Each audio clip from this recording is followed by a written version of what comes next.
Assalamualaikum warahmatullahi wabarakatuh. Innal hamdalillahi nahmaduhu wa nasta'inuhu wa nastaghfiruhu wa na'udzu billahi min syururi anfusina wa min sayyiati a'malina. May yahdihillahu fala mudilla lahu wa may yudlil fala hadiyalah. Asyhadu an la ilaha illallah wahdahu la syarikalah wa asyhadu anna Muhammadan abduhu wa rasuluh. Amma ba'd. Sungguh segala puji hanya milik Allah. Allah yang kita puji. Kepada Allah kita memohon pertolongan, kepadanya kita memohon ampunan. Kita berlindung kepada Allah dari kejahatan diri-diri kita dan dari keburukan amal perbuatan kita. Siapa yang diberi petunjuk oleh Allah, maka tak seorang pun dapat menyesatkannya. Dan barang siapa yang Allah sesatkan, maka tak seorang pun mampu memberinya petunjuk. Saya bersaksi bahwa tidak ada yang berhak disembah selain Allah semata. Tidak ada sekutu baginya, dan saya bersaksi bahwa Muhammad adalah hamba dan rasulnya. Dan tak lupa syukur alhamdulillah kita panjatkan kepada Allah Subhanahu wa Ta'ala yang telah memberikan kenikmatan hidup kepada kita semuanya. Dan tak lupa sholawat serta salam kita sampaikan kepada Nabi besar kita, Nabi Muhammad Shallallahu Alaihi Wasallam. Semoga kita kelak dapat syafaat darinya. Allahumma sholli ala sayyidina Muhammad wa ala ali sayyidina Muhammad. Assalamualaikum ya Rasulullah. Saudaraku semuanya yang dirahmati oleh Allah Subhanahu wa Ta'ala, setiap tahun jutaan muslim dari seluruh penjuru dunia berbondong-bondong menuju tanah suci untuk melaksanakan ibadah haji dan umroh. Bagi umat Islam, haji dan umroh bukan sekedar menjalankan wisata biasa. Lebih dari itu, ibadah ini memiliki makna spiritual yang mendalam dan menghadirkan pengalaman tak terlupakan. Dalam Al-Quran dan hadis disebutkan berbagai keistimewaan dan keutamaan dari ibadah haji dan umroh.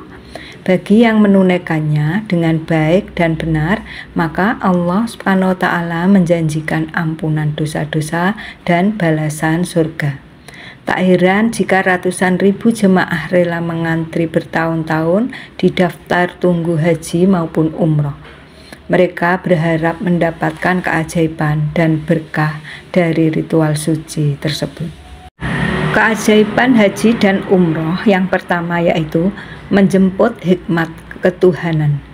Salah satu keajaiban bagi haji dan umroh adalah petualangan spiritual dalam mendekatkan diri kepada Allah Subhanahu wa Ta'ala. Para jamaah seakan dimudahkan untuk merasakan kehadirannya serta mencapai makrifat atau pengetahuan spiritual.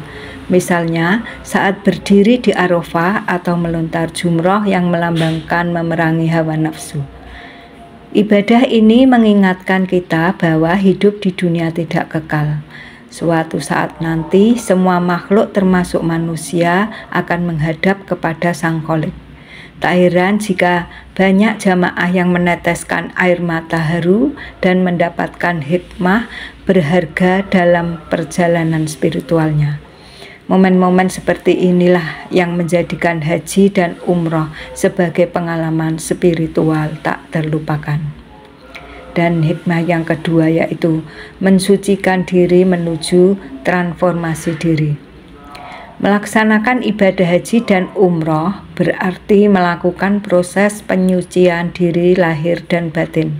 Ritual-ritual mulia ini memiliki makna simbolik mendalam dan menuntun kita untuk mentransformasi diri. Misalnya, kepatuhan berpakaian ihram yang melambangkan kesamaan derajat, rasa persaudaraan, ukhuwah, serta kesederhanaan. Atau saat melempar jumrah yang melambangkan usaha memerangi hawa nafsu dan godaan syaitan yang terus membisikkan keburukan. Melalui proses transformasi ini, haji dan umroh menjadi momentum berharga dalam mensucikan diri dan memperbarui komitmen kepada Allah. Tak heran jika kembali dari tanah suci bagaikan lahir kembali dengan pribadi lebih baik dan mulia. Rasulullah pun bersabda bahwa jamaah haji kembali seperti baru dilahirkan ibunya, tanpa dosa dan kesalahan. Ketiga, pengalaman tak tergantikan di bumi suci. Haji dan umroh juga merupakan pengalaman tak tergantikan yang hanya bisa dirasakan di tanah suci. Di sana, para jamaah dapat bersaksi langsung bagaimana Nabi Ibrahim alaihissalam membangun Ka'bah bersama putranya Nabi Ismail alaihissalam atas perintah Allah Subhanahu wa Ta'ala. Ka'bah inilah bangunan tersuci pertama yang dibangun untuk tempat beribadah kepada Allah semata.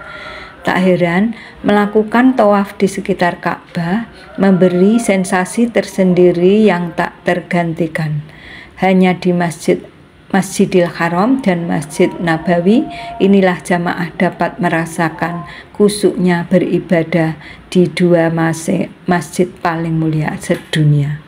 Bagaimana dengan mencari berkah air Zam-Zam yang telah menghidupi Nabi Ismail dan ibu kita Siti Hajar saat terjebak di padang pasir? Atau melontar jumrah di lembah Mina yang pernah dilakukan Nabi Ibrahim untuk mengusir setan? Hanya di tanah suci sejarah perjalanan para nabi dan rasul dapat kembali dihayati. Tak heran jika silaturahmi ke Baitullah dan Madinah menghadirkan pengalaman tak tergantikan yang membekas seumur hidup bagi setiap muslim. 4. Pelajaran berharga sepanjang hayat. Menjalankan ibadah haji dan umroh juga menghadirkan beragam pelajaran berharga yang dapat diterapkan sepanjang hayat, mulai dari kesabaran mengantri, kebersamaan berjamaah, dan saling tolong-menolong antar sesama jamaah, atau pelajaran hidup saling mengasihi sesama muslim tanpa membeda-bedakan latar belakang dan asal-usul. Intinya, perjalanan spiritual ini mengajarkan nilai-nilai luhur seperti rendah hati, tawakal, syukur, dan cinta kepada Allah dan Rasul-Nya. Tidak hanya ritual menjalankan rukun dan wajib haji atau umroh, tetapi juga sebagaimana menerapkannya dalam kehidupan sehari-hari. Nilai-nilai inilah yang membuat haji dan umroh sebagai pendidikan berharga yang membekas seumur hidup. 6. Momen membangun persaudaraan abadi. Keistimewaan lain dari ibadah suci ini adalah momen jarang terjadi yang mampu membangun persaudaraan ukhuwah antar sesama muslim dari beragam latar belakang. Ketika berkumpul bersama jutaan saudara seiman dari seluruh penjuru dunia, terjalinlah silaturahmi dan keakraban yang mencerminkan kesejukan dan kedamaian. Di tanah suci, semua perbedaan warna kulit, bahasa, budaya, dan status sosial seakan sirna. Yang tertinggal hanyalah kemasyarakatan saling mengasihi dan menyayangi sesama saudara muslim. Persaudaraan dan kasih sayang antar sesama manusialah yang menjadi inti dari ajaran Islam. Momen-momen indah inilah yang membuat persaudaraan antar jamaah haji dan umroh terasa begitu abadi dan tak terlupakan. Selanjutnya, penghapus dosa dan jaminan surga. Salah satu keistimewaan agung dari ibadah haji dan umroh adalah dijanjikannya penghapus dosa dan jaminan masuk surga bagi jamaahnya. Hal ini karena syarat utama haji dan umroh mabrur yang diterima oleh Allah Subhanahu wa Ta'ala adalah kesucian hati dan niat ikhlas semata karena Allah. Dengan menunaikan rukun dan kewajiban dengan baik dan benar serta penuh keikhlasan, maka Allah menjanjikan ampunan dosa dan surga. Sabda Rasulullah SAW yang artinya, dari satu umroh ke umroh berikutnya adalah penghapusan dosa-dosa di antara keduanya, dan haji yang mabrur tidak ada balasannya baginya kecuali surga. HR Bukhari dan Muslim. Haji dan umroh adalah ibadah yang harus ditunaikan sebagai bentuk ketaatan dan ketundukan kepada Allah Ta'ala. agar pelaksanaannya mendatangkan kenikmatan dan kekusukan. Maka jamaah haji dan umroh dianjurkan untuk mengetahui hikmah dan rahasia di balik pelaksanaan haji dan umroh. Karena setiap perintah Allah dan Rasul-Nya pasti mendatangkan manfaat bagi pelakunya. Wallahu a'lam bishawab. Kurang lebihnya saya mohon maaf yang sebesar-besarnya. Allahumma inni as'aluka ilman nafi'ah wa rizqan thayyiban wa amalan mutakabbalan. Astaghfirullahaladzim, astaghfirullahaladzim, astaghfirullahaladzim. Subhanakallahumma wa bihamdika asyhadu an la ilaha illa anta astaghfiruka wa atubu ilaik. Assalamualaikum warahmatullahi wabarakatuh.